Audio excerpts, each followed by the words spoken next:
الله تعالى وبركاته. وعليكم السلام إذا بيان محيا الرشاد أمد أرباب المحاورة صلى بيان في صدور العلماء. الحمد لله الذي قد أخرج نتائج الفقر لأرباب الحاجة. الصلاة والسلام على سيدنا محمد سيد المحدثين والطاهرين والتوابين وأشرف وسلم أجمعين. سبحانك لا علم لنا إلا ما علمتنا إنك أنت العليم الحكيم. حسبنا الله ونعم الوكيل ولا حول ولا قوة إلا بالله العلي العظيم.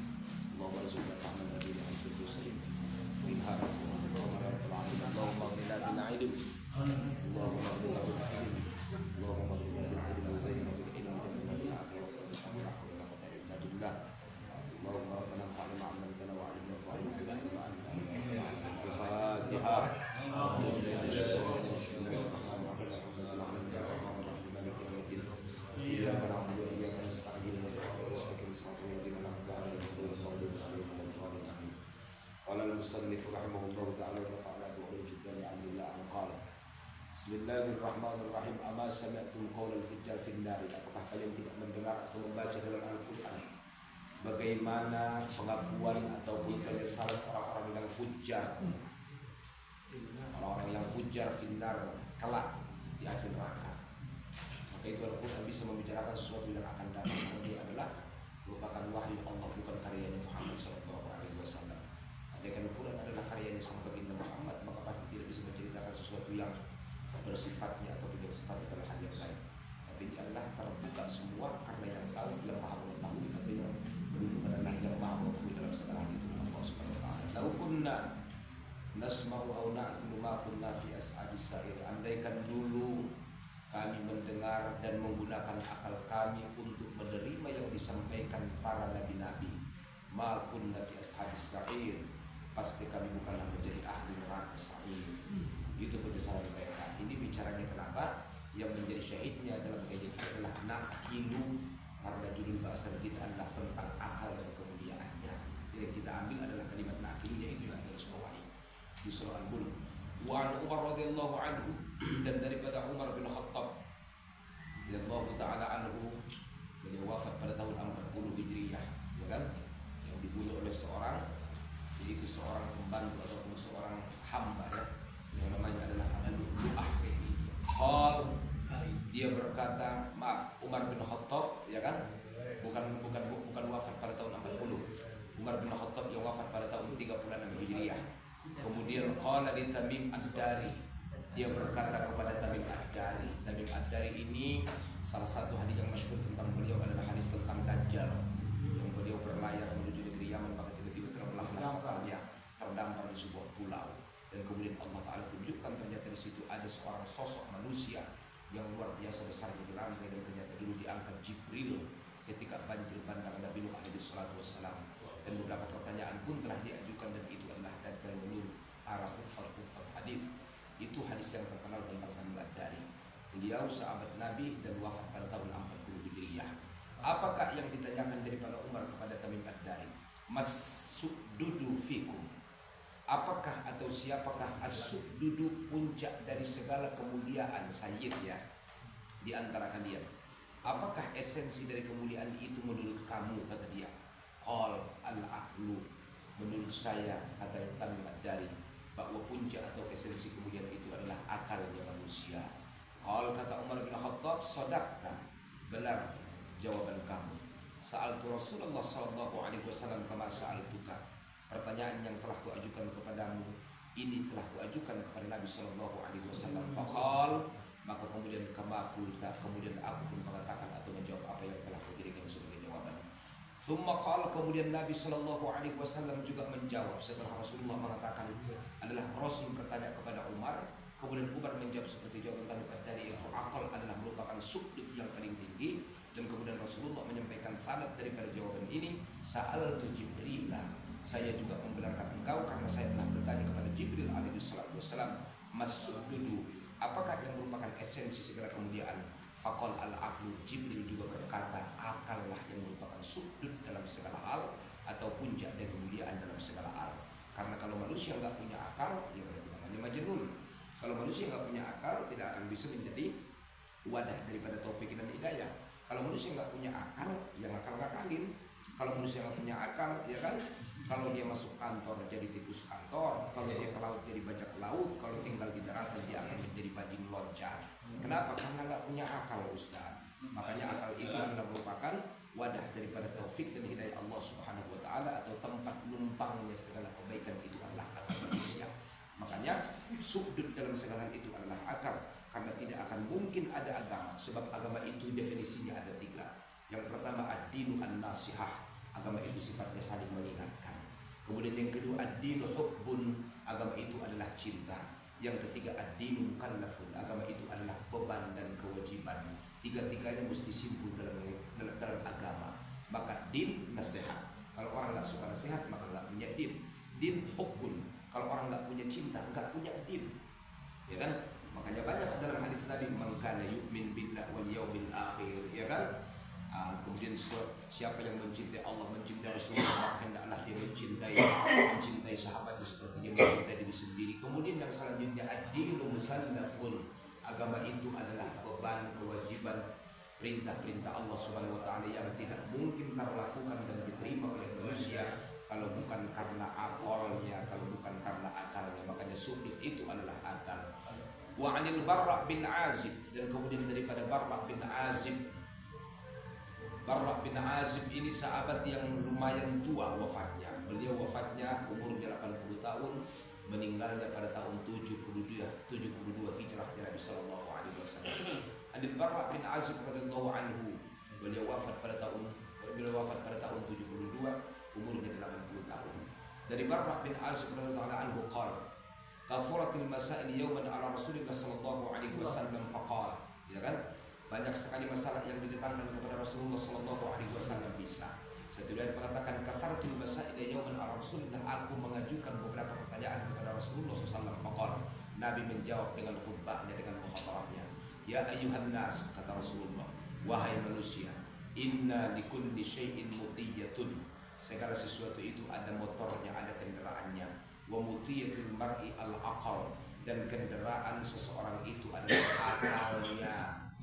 Wa ahsanukum dilalatan wa ma'rifatan bil hujjah afdalukum aqlan, dan yang paling baik dilalahnya, wa ma'rifahnya, yang paling baik ilmunya dan ma'rifatnya, bil hujjati, ketika dia mempertahankan sebuah kebenaran dengan argumennya, afdalukum aqla itu juga adalah yang paling afdal akalnya. Wa an Abi Hurairah radhiyallahu taala anhu, dan daripada Abdurrahman bin Sakhr radhiyallahu taala anhu qala lamma tatkala raja'a Rasulullah sallallahu alaihi wasallam min ghazwati Uhud, tatkala Rasulullah dan bersama para sahabat pulang daripada perang, sami'an nasa, Nabi mendengar orang-orang yaquluna, berkata, apa kata mereka? Fulanun asya' min fulan, membanding-bandingkan. Wa fulanun ublama lam yubal fulanun wa na'u'ada. Ternyata setelah kita perang kita tahu bahwa ternyata si fulan itu lebih gagah daripada si fulan, lebih berani daripada si Anu, ya kan? Bahkan wa fulanun ublama lam yubal fulanun, bahkan ujian yang diterima oleh si fulan itu, ya kan, andaikan ditimpakan kepada si fulan yang ini nggak bakal mampu dia untuk menghadapinya. Nah, wahadalah, pokoknya banyaklah ungkapan-ungkapan komentar-komentar. Faqala Rasulullah, Nabi pun yang mendengar ungkapan-ungkapan manusia-manusia ini, Rasul menjawab, apa kata beliau? Innahum qutilu ala qadri ma qasamallahu lahum minal aqal. Mereka itu kutilu bisa, qatalu bisa, tapi di sini kutilu. Kenapa? Karena tadi ada asya' di sana. Mereka itu diperangi ataupun diuji dengan peperangan sesuai dengan barometernya, dengan apa yang telah Allah Ta'ala bagi ke dalam akal mereka. Kalau akal mereka tinggi maka dia lebih asya'. Kalau akalnya itu pokoknya ada alif ya? mana? Iya, di sini ada alif. Rasulullah Tahu. pakai ya. Qatala yuqatilu muqatalatan, dia musyarakah. Nah, wa kanat nasratuhum wa niyyatuhum ala qadri uqulihim, dan adapun bantuan yang mereka terima kemudian niat mereka itu sesuai dengan parameternya adalah akal mereka juga. Fa usiba minhum man usiba ala manazil syatta, maka musibah itu diberikan kepada orang itu banyak kapling-kaplingnya sesuai dengan kemampuan akalnya, Ustaz. Makanya la yukallifullahu nafsan illa wus'aha. Jadi wus'ah apa? Wus'al akal, ya kan? Wus'al akal, Allah tidak akan menimpakan segala sesuatu atau membebankan kepada seseorang kecuali wus'al akalnya, konsekuensi kemampuan akalnya. Kalau akalnya nggak mantap, nggak mungkin dikasih ujian yang mantap. Tapi kalau akalnya mantap, maka akan diberikan ujian yang mantap. Ustadz Komar ketangkap polisi, Ustaz. Waktu beliau haji. Cepat tangkap. Kenapa mesti beliau Ustadz yang ditangkap polisi? Karena cuma beliau yang mampu untuk menghadapinya. Akal beliau yang bisa menghadapinya. Mungkin kalau orang lain, ya kan, akan stres, ya kan, stres. Nah Allah Maha tahu Ustaz, maka usiba man usiba ala manazil syaitan. Ya kan? Usiba man usiba ala manazil syaitan. Maka berbahagialah kita ketika Allah Ta'ala berikan ujian. Kenapa? Karena itu berarti Allah sudah yakin bahwa kita punya kemampuan untuk menghadapi dan berjuang. Dia baru ada satu kira Satu orang luar biasa. Askar dilawan. Begitu ketemu sama Ustadz Komar dilawan, kata polisi itu karena beliau dan buktinya alhamdulillah, ya kan? Mabrur bahagia, amin ya rabbal alamin. Jadi musibah itu, makanya kan yang ada perbandingan Ustadz yang boleh kita bandingkan adalah ketika kamu akan menyakiti orang, maka coba kau bayangkan jika kau yang disakiti, gitu kan? Ketika kita maksudnya akan menyampaikan sesuatu kalimat kepada orang, ini tersinggung atau tidak? Coba andaikan kalimat itu orang menyampaikan kepada kita, ini boleh kita membandingkan. Tapi ketika ada seseorang yang menerima musibah, nggak bisa kita bandingkan dengan musibah kita. Saya kalau begitu mah gampang saya hadapi, nggak bisa Ustaz. Belum tentu akal kemampuan kita itu, ya kan? Karena justru kita belum mampu menghadapinya. Makanya Allah belum melimpahkan ujian itu kepada kita. Maka musibah alaman musib biqadri bi manazil syaitan. Sesuai dengan kapling-kapling kemampuannya. Musibah maka sudah dikit. Fa idza kanu yaumil qiyamah, maka ketika hari kiamat kelak nanti iktasamu al-manazil ala qadri ridiyatihim wa qadri uqulihim. Manazil mereka, kelas-kelas mereka, klasifikasi mereka itu akan dibagi-bagi sesuai dengan niat dan kemampuan akal-akal mereka. Maka nanti di sana ada ruang VIP, very important people. Ada yang VVVIP, ya kan? Ada yang ruangnya ekonomi, ya kan? Ada yang ekonomi pun tidak masuk. Kenapa? Karena niat dan kadar akal kemampuan mereka. Maka manazil iman mereka dan akal mereka di dunia itu akan menjadi manazil kedudukan mereka kalau di akhirat Allah Subhanahu wa taala. Makanya mesti bahagia sebenarnya orang yang disakiti, apalagi orang yang dibahagiakan. Maka kita nggak berhak kecewa kepada siapapun dalam hidup. Kalau Anda pernah bertemu dengan orang yang baik, berarti ada banyak nostalgia yang telah dilukis dalam kehidupan Anda. Kalau Anda bertemu dengan orang yang menyakitkan hati, ada banyak pelajaran yang mesti Anda jadikan sebagai modal di masa depan, sehingga Anda tidak jatuh dua kali ke dalam lubang yang sama, kecuali lubang yang itu. Kalau itu terserah Antum lah berkali-kali. Itu jadi tidak ada kalimat kecewa, rasa kecewa sepanjang kehidupan kita. Ketemu dengan orang baik, berarti banyak kenangan sama dia. Ketemu dengan orang yang buruk akhlaknya, yang jahat, mengecewakan, berarti kita banyak pelajaran kita ambil dari dia. Coba kalau kita nggak pernah disakitin, maka kita tidak akan pernah memperbaiki diri. Karena banyak orang bisa belajar kalau dia sudah kena kepada hal yang tidak dia sukai. Kalau senang-senang saja, nggak ada yang tiba yang diambil. Tapi kalau sudah sedih terjadi, baru dia mengambil sebuah pelajaran. Makanya fa'tabiru ya ulil absar wa fi anfusikum afala tafakkarun wa fi anfusikum afala ta'qilun dan lain-lain. Wa 'anil Barra bin Azib, masih daripada Barra bin Azib, annahu sallallahu alaihi wasallam, Nabi bersabda, jaddal malaikatu, malaikat itu sangat jaddun, bersungguh-sungguh, wa jata'idu fi ta'atillah subhanahu wa ta'ala bil aqal. Maka kalian wahai para sahabatku, bersungguh berijtihadlah kalian dalam taat kepada Allah Subhanahu wa taala menggunakan akalnya. Nanti akal ini kemana sih arahnya? Bisa ke makna ilmu, nanti akan ada definisi akal, gitu ya. Nah, makanya belum kita artikan kepada dulu. Kemudian wajadul mu'minuna min bani Adam ala qadri uqulihim, dan manusia itu bisa meninggikan frekuensi kesungguhan dia untuk menyembah Allah itu sesuai dengan akal kemampuan mereka, Ustaz. Kalau akalnya nggak mampu, kita nggak bisa naikin, Ustaz. Gimana? Ya kan? Gimana mau dinaikin? Lari pun udah nggak bisa. Coba kalau sekarang kita suruh Kesya, Bapak Profesor lari, ya kan maraton, nggak bisa. Kenapa? Lagi sakit. Nah, ya kan? Coba kalau orang sakit kita suruh makan enak, nggak bisa, Ustaz. Kenapa? Pahit, ya kan? Kenapa? Kemampuannya emang begitu, ya kan? Nggak bisa kita paksa. Makanya ujian orang, andaikan kita yang menghadapi, belum tentu kita mampu. Ujian kita andaikan ditimpakan kepada orang lain, belum tentu dia mampu untuk menghadapi fa'maluhum bi ta'atillah azza wa jalla awfaruhum aqla. Maka yang paling beramal kepada Allah azza wa jalla, yang paling glowing akalnya, yang paling kuat akalnya, yang paling sempurna akalnya. Wa anna Aisyah, dan daripada Aisyah Ridha maksudnya ya, dan daripada Aisyah itu anak daripada Abu Bakar. Beliau bersaudara kandung berapa orang? Cuma 2. Dengan siapa? Abdurrahman bin Abu Bakar, itu abang dia. Kalau Asma ya kan, siapa itu beda ibu. Nah, ibunya Aisyah ini namanya Ummu Rumman. Ya kan, ibunya delima, buah delima, kan Rumman buah delima. Maka dia bersaudara cuma 2 orang. Ya kan?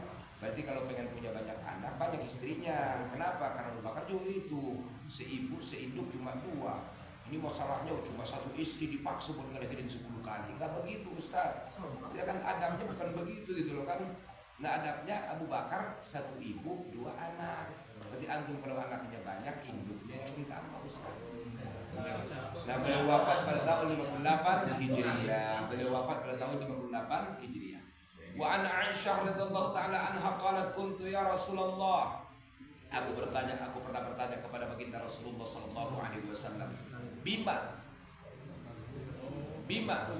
tafadhala yatafadalu tafa'ala yatafa'alu bima yatafadalu an-nasu fid dunya. Apa yang membedakan seseorang itu memiliki kelebihan dari yang lain di dunia? Saya punya kelebihan dari antum juga kelebihan dari saya. Apa yang membedakan itu, Ustaz? Qal al-fil akalnya. Ya kan? Akal. Betul kan? Qultu wa fil akhirah. Terus kalau di akhirat apa? Di dunia akan membedakan kedudukan, maka di akhirat nanti yang menjadi asbab, ya kan, perbedaan kedudukan manusia itu apa ya Rasulullah? Maka dijawab oleh Nabi, qalbil aqal, sama dengan akal juga. Qultu alaysa innama yujzauna bi a'malihim, ya kan? Maka kemudian kata Aisyah Ridha, Ummul Mukminin, apakah manusia itu enggak dibalas karena amalnya? Betul, ya kan? Faqala sallallahu alaihi wasallam, setelah mendengarkan argumennya istri tercintanya Aisyah, betul itu Aisyah, tapi ya Aisyah, wa hal 'amilu illa biqadri ma a'tahum 'azza wa jalla min al-'aql? Apakah mereka bisa beramal kalau bukan karena akal? Betul, semua manusia akan dibalas Allah dengan ganjaran kelak di surga karena amal mereka. Betul, atau karena takwa mereka deh, inna akramakum inna atqakum deh, ya kan? Nah, tapi mereka tidak akan bisa takwa, tidak akan bisa beramal kalau bukan karena akalnya. Betul nggak? Betul nggak? Makanya kan syarat syahadat itu atau rukun syahadat adalah ditasdikkan dengan hati, akal itu diucapkan dengan lisan, diamalkan dengan arkan. Coba kalau ada orang yang beramal tapi nggak tasdik hatinya, nggak pakai akal, dia nggak sah sholatnya, dia sedekah nggak ada urusan akhirat, dunia Allah tak ada berikan balasan. Karena orang kafir kalau memberikan sedekah, infak atau bantuan kepada siapapun, tetap janji Allah akan diberikan mathalul ladzina yunfiquna amwalahum fi sabilillah kamathali habatin ambatat sab'a sanabil, Allah berikan. Tapi di akhirat itu close, nggak ada mereka dapat bagian. Kita orang-orang mukmin di dunia Allah berikan balasan, di akhirat Allah berikan ganjaran yang lipat ganda. Itu kelebihannya.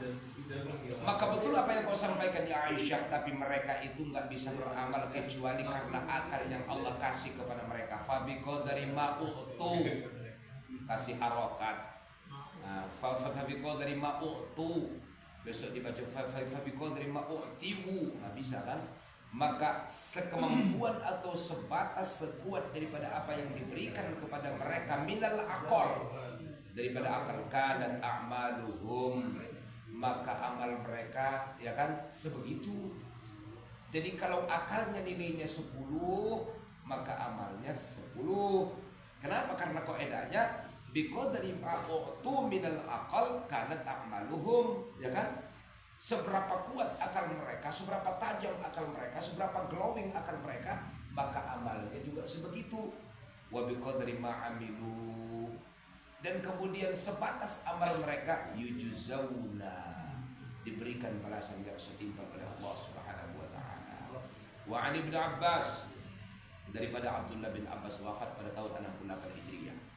Radhiyallahu taala anhu qala Rasulullah sallallahu alaihi wasallam, usianya 71 ya. Beliau kuburnya di mana? Di negeri Taif. Kita alhamdulillah ke sana, Ustaz Munir juga alhamdulillah akan ke sana. Amin.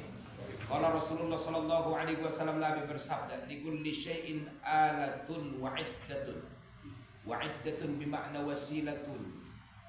Iddatun bimakna wasilatun. Segala sesuatu itu punya alat dan wasilah. Wa inna alatal mu'min al-aqal. Dan kemudian makinahnya, mesinnya, alatnya orang yang beriman itu adalah akal. Wa likulli syai'in mutiyah. Segala sesuatu itu punya kendaraan. Mutiyatul mar'i al-aqlu. Kendaraan seseorang itu adalah akal. Wa likulli syai'in da'amatun. Segala sesuatu itu ada tiangnya, ada pilarnya. Wa da'amatuddin al-aqal. Dan tiang agama itu adalah akal. Wa likulli qaumin ghayatun. Setiap kaum itu ada puncaknya, ada goyaknya. Wa ghayatul ibadi al-aqal. Puncak sampainya seorang hamba kepada Allah adalah akalnya juga. Wa likulli qaumin da'in. Setiap seseorang itu punya da'in, punya ahli dakwah, punya penyeru. Wa da'il abidina al-aqal. Dan penyeru kepada orang-orang yang abid itu adalah akalnya. Wa likulli tajirin bidha'ah. Setiap orang yang berdagang itu punya modal, punya barang. Wa bidha'atul mujtahidin akal. Dan modalnya orang-orang mujtahidin itu adalah akalnya. Wa likulli ahli baitin qaimun. Setiap rumah itu ada kepala keluarga. Wa qaimu buyutus siddiqin ala aqal. Dan kepala keluarga rumahnya orang-orang yang siddiq itu adalah akalnya. Betul ya kan? Wa likulli kharrabin. Makanya Sayyidina Ali mengatakan dalam qaulnya, kalau pengen mengetahui siapa laki-laki yang terbaik, ya kan? Siapa laki-laki yang berakal, siapa laki-laki yang menjadi qayyim, menjadi pegangan, menjadi tiang, menjadi pilar, menjadi jantung sebuah keluarga, atau suami yang dirindukan oleh para bidadari surga, yang kalau istrinya nyakitin dia, bidadari ngomong, ente kalau ngomong buat aneh aja, gitu ngomong Ustaz. Kalau suami itu punya 4 perkara, punya 4 karakter. Yang pertama, idza hawarat fakana hakima. Yang kedua, idza dhafira birizqin fakana karima. Yang ketiga, idza ghadiba fakana halima. Kemudian wa idza wa'ada, ya kan? Wa idza wa'ada fakana salima. Sifat suami yang akal itu, ya kan? Kata Sayyidina Ali, suami terbaik itu adalah suami teladan itu. Kan kalau istri kan ada almar'atus salihatu, betul enggak? Ya kan? Idza nadhara ilaiha asarratha wa idza amaraha ata'atha wa idza ghaba anha zawjiha hafizat malaha, ya kan? Wa irdaha. Perempuan yang soleh itu adalah kalau dipandang suami menyenangkan, betul nggak? Kalau dicium harum Ustaz, betul nggak? Jangan sampai kalau malam dia bau afitson, atau bau apa, atau bau balsam, bau balsam. Dicium sengit. Kenapa aku? Gitu kan? Lalu suami yang soleh itu seperti apa? Yang pertama, idza ghadiba. Yang pertama adalah idza hawarat fakana hakimah. Kalau istrinya bicara, tugas dia cuma jadi hakim, Ustaz. Hakim itu di mahkamah gak banyak ngomong, dia tugasnya cuma ketok palu. Begitu tuntas bicara, baru kasih jawaban. Berarti kalau ada laki-laki yang lebih bawel dari istrinya, maka itu berarti, ya kan, salah baju. Mestinya suaminya pakai daster, ya kan, istrinya ya pakai sarung, betul nggak, ya kan? Kenapa? Karena tugas suami hakimah. Beri mereka kesempatan untuk bicara. Silakan mereka meluapkan seluap-luapnya. Begitu mereka sudah menyampaikan isi hati mereka, tinggal berikan jawaban. Keputusan saya yang tidak bisa diganggu gugat adalah begini, selesai perpisahan. Yang kedua, suami terbaik itu kata Sayyidina Ali adalah wa idza dhafira birizqin fakana karima. Kalau dia Allah Ta'ala berikan rezeki yang lebih dari yang biasa, ya kan, omsetnya naik, anugerahnya nambah, ada gaji bonus lah segala macam. Habis bilang khutbah biasanya 500, dikasih ini, dikasih 1 juta contoh, ya kan, dapat undangan. Atau mungkin ada YouTube-nya Sulam Majdi, tiba-tiba dapat bayaran dari Google. Maka kalau diberikan anugerah yang lebih, zafir bidzikrin fakana karimah, dia suka memberikan surprise kepada istri dan anak-anaknya. Yang ketiga, wa idza ghadiba fakana halima. Suami yang terbaik itu kalau marahnya jangan pakai episode. Maka marahnya itu nggak boleh cerebung, cerita bersambung. Begitu selesai marah, tamat, dan kemudian dia menyampaikan kata maaf, ya kan, kepada istrinya. Artinya tidak egois dan dia tetap mau meminta maaf karena dia tahu dia yang salah. Idza ghadiba fakana halim, ya kan? Karena orang halim itu adalah orang yang paling kuat, kata Nabi sallallahu alaihi wasallam.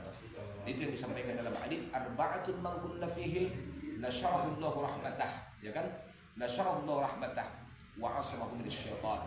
4 perkara jika manusia memilikinya, Allah Ta'ala nasyar, Allah Ta'ala luapkan rahmat kepada dia. Allah lindungi daripada kejahatan iblis laknatullah.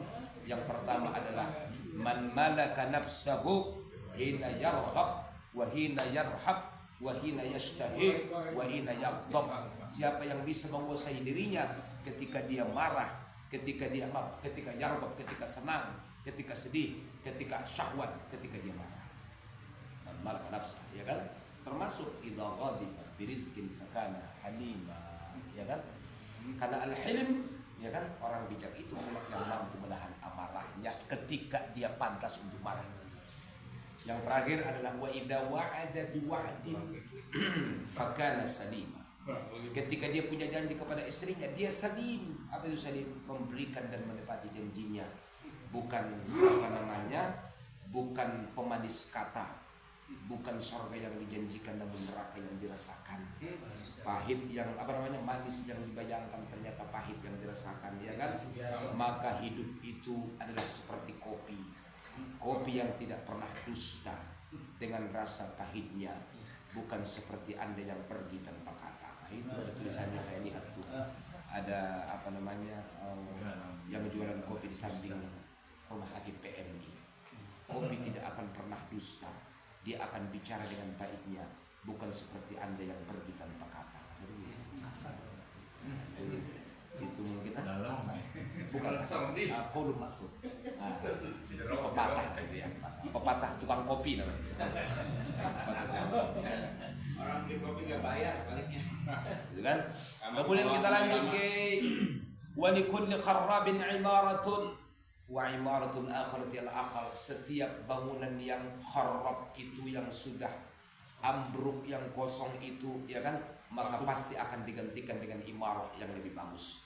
Wa imaratul akhirah, gedung-gedung budak akhirat adalah al-aqal, itulah akal.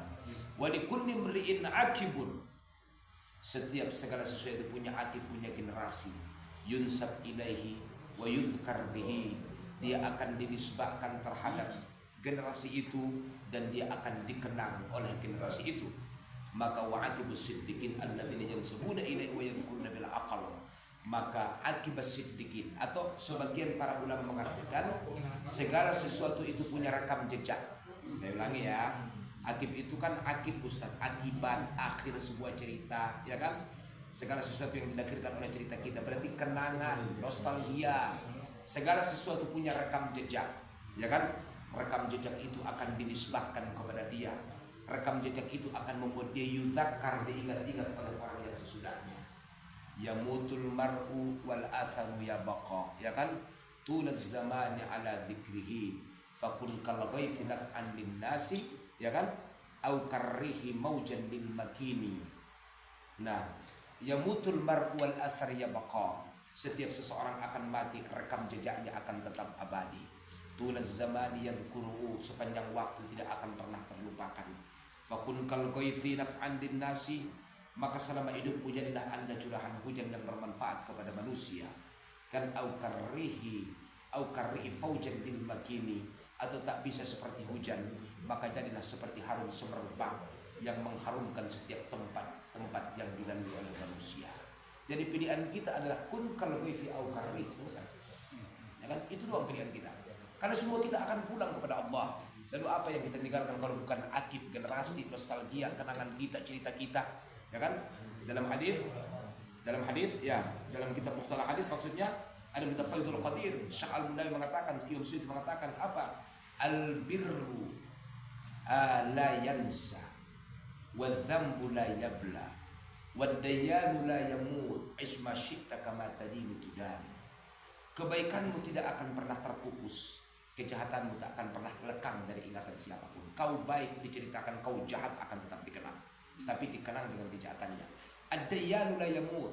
Sang penagih itulah Allah, tidak akan pernah mati sampai kapanpun. Allahu, ya kan? Kullu man 'alaiha fan wa yabqa wajhu rabbik. Tapi aish ma syi'ta, hiduplah semaumu. Tapi di akhirnya kama tadimu tudan. Apapun yang kau tanamkan itu yang cikal bakal kau tuai dari pekerjaan kamu. Betul Ustaz? Man as'adul mar'i man as'adal mar'a. Betul. Siapa orang paling bahagia? Orang yang membahagiakan orang lain. Betul. Man ashqan nasi man ashqan nasa. Siapa orang yang paling celaka? Yang suka nyelakain orang lain. Man afrahun nasi man afrahan nasa. Siapa orang yang paling terhibur hidupnya? Yang suka menghibur orang lain. Jadi hidup itu feedback. Man manna min mannin mannallaha lahul manna. Jadi kalau nggak dikasih harokat bacaannya man manna kan sama man manna sama tulisannya. Min man lagi kan, man manna min mannin, ya kan, mannallaha lahul manna. Siapa yang suka memberi maka dia akan diberi. Maka kita diajarkan Ustaz kalimat syukron, ya kan, bersyukur. Coba artikan ke bahasa Indonesia, terima kasih. Siapa yang membuat kalimat itu? Mereka orang-orang baik Ustaz. Karena apa? Falsafah dari terima kasih, kau terima dan kasih kembali, jangan kau tahan Ustaz. Berarti kita menerima untuk diberikan kembali. Ambillah sekebutuhan Anda, itu yang penting. Nah, jadi makanya kita mesti melek mata kita lihat siapa orang-orang yang mesti kita bantu. Maka wa'aqibas siddiqin alladzina yansubuna ila wa yadhakkaruna bil aqab wa likulli safarin fistatun. Likulli safarin fistat bermakna khaymah, kemah. Makanya kan kalau kemah Mina mukhayyamat, ya kan, mukhayyamat al-Mina, mukhayyamat Masdarifa. Wain mukhayyamat, wain mukhayyamat itu kalau satu orang, wain khaymah, wain khaymakum, di mana kemah kalian? Wa fistatul mu'minin al-aqal, ya kan, kelambu kemahnya orang mukmin itu akalnya. Wa qala sallallahu alaihi wasallam, Nabi bersabda, inna ahabbal mu'minina illa azza wa jalla. Orang yang paling dicintai Allah dari kalangan mukmin siapa? Man nasaba fi ta'atillah azza wa jalla wa nasaha li ibadi. Yang pertama, orang yang senantiasa nasab, istiqomah Ustaz, tegak terus dalam mematuhi Allah. Yang kedua, siapa yang dicintai Allah? Nasaha li ibadihi, yang suka memberikan nasihat kepada hamba-hamba Allah. Yang ketiga, siapa yang paling dicintai Allah? Wa kamula aqluhu, yang paling kamil akalnya, yang paling sempurna. Siapa lagi? Wa nasaha nafsahu, dia suka merenung diri, ya kan?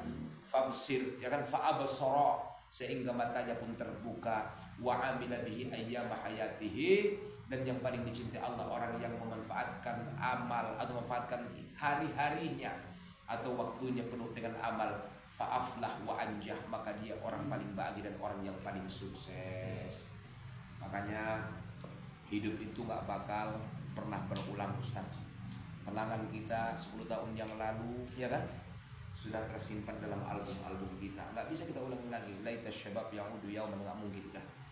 Maka 3 perkara kalau sudah pergi tidak akan pernah kembali. Sering kita sampaikan. Pertama, al-awqatu idza fatat. Waktu kalau sudah pergi maka tidak akan pernah datang lagi kepada kita. Karena 1 detik yang telah lalu lebih jauh, lebih lama dari 1000 tahun yang akan datang. 1000 tahun lama dalam penantian, tapi dia akan pasti hadir menepati janjinya.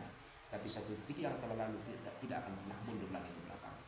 Yang kedua adalah as-siqatu idza dha'at, kepercayaan kepada kita. Kalau kita sudah nodai, ya kan, kepercayaan orang, maka seumur hidup tak akan pernah kita dipercaya.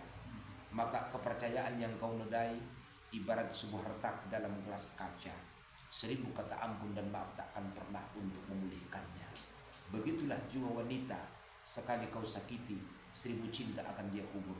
Sekali kau bahagiakan, 1000 cinta akan ditabur. Itu kalau perempuan. Kemudian yang ketiga adalah apa yang tidak akan pernah kembali kalau sudah pergi, ya kan?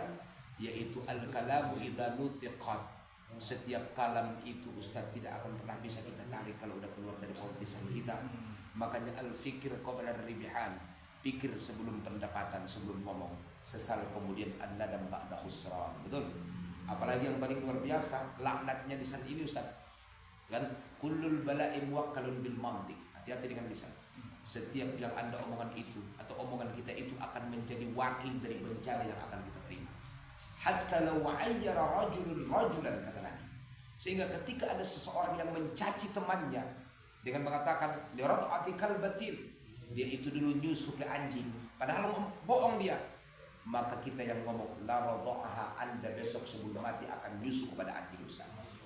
Ya bisa. Jadi apapun yang kita omongin akan kembali kepada kita. Antum tahu ada seorang perempuan berzina, contoh nih tetangga kita, betul dia berzina. Terus antum ngomong, ya kan, padahal orang juga tahu ngomongnya itu buat ngegibah Ustaz. Kita kadang-kadang kan bicara itu kan pelengkap sebuah majelis untuk kita. Kita omongin hanya penting kita bahagia, kita omongin gitu. Karena nggak ada gunanya gitu loh. Anda akan melakukan hal yang sama sebelum kematian Anda. Dia zina, antum akan berzina sebelum mati. Kalau bukan kita, ya kan, maka anak keturunan kita. Nah, dia ngomong. Maka kullal bala'i muwakkal bil mantiq. Kalau ngomong hati-hati. Ya kan, apapun yang diomongin semua akan kembali kepada kita. Ya, hatta law ara rajulan kata Rasulullah. Lirad'ati kalbatin la radha'aha. Maka yang pertama kali Allah Ta'ala busukkan setelah masuk ke liang lahat adalah mulutnya, lisannya. Ya kan, udah kita kaji sebelumnya. Kenapa mulia para sahabat Nabi? Karena lisan mereka, kerjaan mereka cuma qiraatul Quran, zikir, amar ma'ruf nahi munkar, imaratul masajid, itu doang amal mereka, sama sholatul muslim. Wa qala sallallahu alaihi wasallam, dan Nabi bersabda, atammukum adla ashaddukum lillahi ta'ala khaufan wa ahsanukum fi ma amarakum bihi wa naha anhu lafran wa in kana aqallukum tatawwu'a. Yang paling sempurna akalnya, ya kan, yang paling asyaddukumullah, yang paling kuat di hadapan Allah, siapa? Khaufan, yang paling kuat rasa takutnya di hadapan Allah. Wa ahsanukum fima amarakum bihi wa naha anhu lafra, dan yang paling baik dalam perintah-perintah Allah kepada kalian, dan yang paling baik itu maksudnya adalah meninggalkan larangan Allah. Lafran wa in kana, adalah orang yang lafran makna akal, yaitu orang yang punya akal. Wa in kana aqallakum, kan aqallukum tatawwa, kalaupun dia sosok yang ibadah sunnahnya dikit Ustaz. Jadi siapa yang terbaik antara kita? Orang yang paling kuat, orang yang paling bagus akalnya, kalaupun ibadah sunnahnya maka banyak.